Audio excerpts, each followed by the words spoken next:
Bonjour, alors aujourd'hui je vais vous parler d'un petit oracle qui s'appelle la Sibylle des Salons, qui est un peu dans le même registre que le Petit Lenormand, voilà. Aux éditions Grimaud, qui est vraiment une ancienne maison et qui fait vraiment de belles cartes. En général les cartes sont très solides, très épaisses, et d'ailleurs on a dans le quelque chose de plus moderne, on a l'oracle des miroirs, je crois, qui est de Grimaud. Donc voilà, je vais passer au petit bouquin. Alors le petit bouquin, du peu que j'en ai lu, il est pas mal fait. Bon, c'est vraiment à l'ancienne, hein. Là, il y a une date, 31 décembre 69. C'est peut-être la date à laquelle la personne l'a reçu. Voilà. Bon, c'est une deuxième main, je l'ai racheté. Donc, c'est très sympathique. On nous dit qu'à cette époque, en 1397, on fit défense aux gens de métier de jouer les jours ouvrables.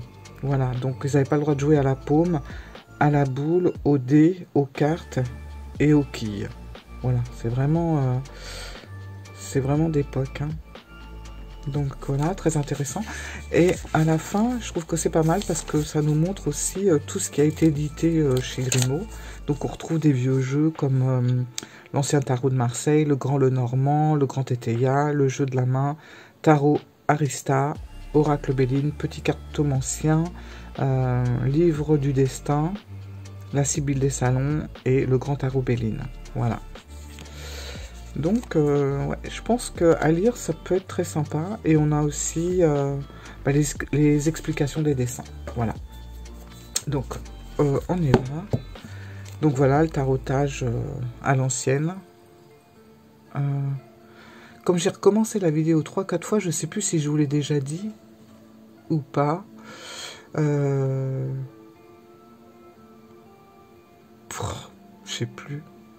Bon, c'est pas grave. Bah, je vous le redis quand même au cas où. Donc, ouais, c'est vraiment typique de l'époque. Parce qu'avant, tous les dos étaient comme ça.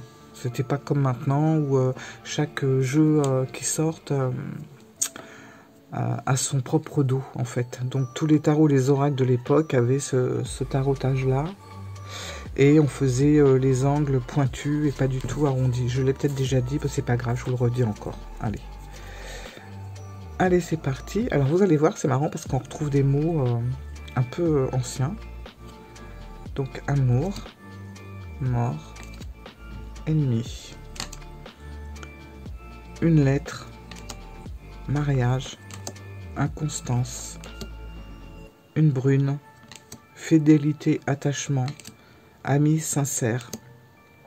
Dépit, maladie. La dame pour laquelle on fait les cartes, donc je pense que c'était la consultante à l'époque, on l'appelait comme ça.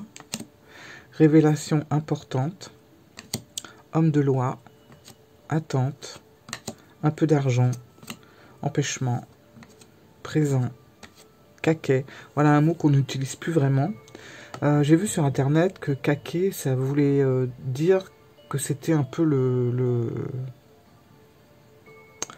c'était le bruit des poules quand elles avaient pondu. Voilà. Donc là, on voit bien ces deux femmes qui n'ont pas l'air très sympathiques, qui sont en train de faire leur petit ragot. Piège. Méchante femme. Voyage. Espérance. Une veuve. Querelle. Protecteur. L'homme pour lequel on fait les cartes, le consultant donc. Billet doux, visite, chagrin, larmes, partie de campagne, pensée, un jeune homme brun, beaucoup d'argent. Donc là on a une carte blanche au cas où, si jamais on en perd une, voilà. Donc déjà à l'époque ils nous en mettaient, c'est bien. Rentier, c'est pareil, on n'utilise plus trop ce mot. Flatteur, joueur, absence, voleur, la Sibylle des Salons. Quand on regarde, on voit qu'elle est en train de tirer les cartes, justement. Retard, une blonde, tendresse, maison de campagne, plaisir, divertissement, réconciliation, militaire. Alors militaire, qui met militaire maintenant dans un oracle?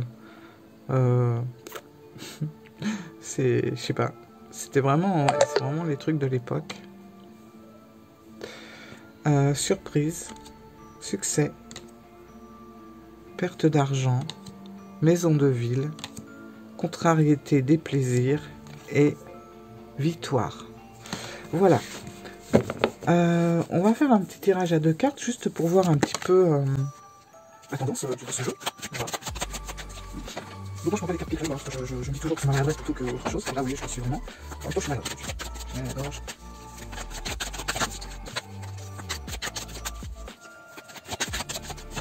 Hop.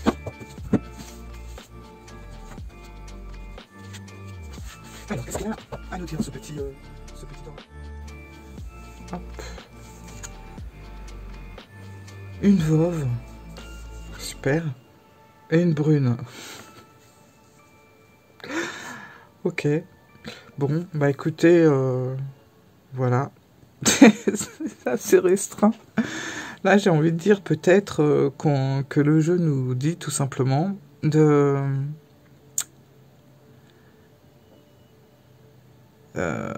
faire une croix sur quelque chose. Peut-être que dans notre entourage, on a une dame brune, voilà, avec qui on s'entend pas spécialement, ou avec qui on a des petits problèmes, que ça peut être au travail, ça peut être dans notre vie quotidienne. Alors, on nous dit peut-être, enfin le jeu nous dit, moi je le vois un peu comme ça, là, vu qu'on a que 2 cartes, c'est un petit peu limité, qu'il faudrait peut-être faire abstraction de cette personne qui est peut-être pas forcément sympathique. En même temps, elle n'a pas l'air mauvaise non plus.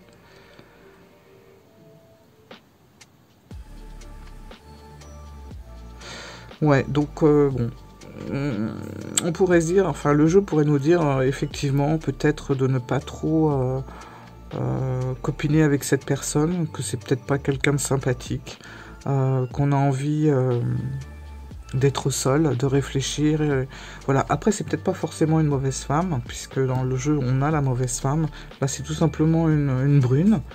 Donc ça peut être... Ouais, non, allez, je retire ce que j'ai dit. C'est pas une mauvaise femme. Pour moi, elle tient un courrier, c'est quelqu'un qui a l'air plutôt sympathique. Donc qui veut peut-être aider, justement, une personne qui est un petit peu en désarroi. Voilà, je le vois plus comme ça, en fait. J'étais parti un peu sur des trucs... Donc voilà, il y a peut-être dans l'entourage une personne qui a besoin d'aide, qui est seule, qui a peut-être de la peine aussi également. Le jeu nous dit qu'il y aura une brune qui passera par là pour nous aider, pour nous raconter quelque chose. Visiblement, elle a un livre, un journal. Donc oui, voilà. Bon, en tout cas, tout ça pour dire que si jamais dans votre entourage ou même vous-même, vous n'allez pas fort, faites confiance à une dame brune qui pourrait croiser votre chemin et qui sera là pour vous raconter des histoires, pour vous changer les idées en tout cas. Voilà, allez, on oublie la méchante femme parce que là, je suis parti dans quelque chose de négatif, alors qu'elle a l'air très très sympathique, cette femme. Et en plus, elle tourne vraiment la tête... de l'autre côté, donc on sent qu'elle est là pour aider, pour apporter de la bienveillance peut-être à une personne qui en a besoin. Voilà, je pense que le message c'est plus comme ça. Voilà, voilà. Et ben écoutez, sur ce, je vous dis à bientôt. Au revoir.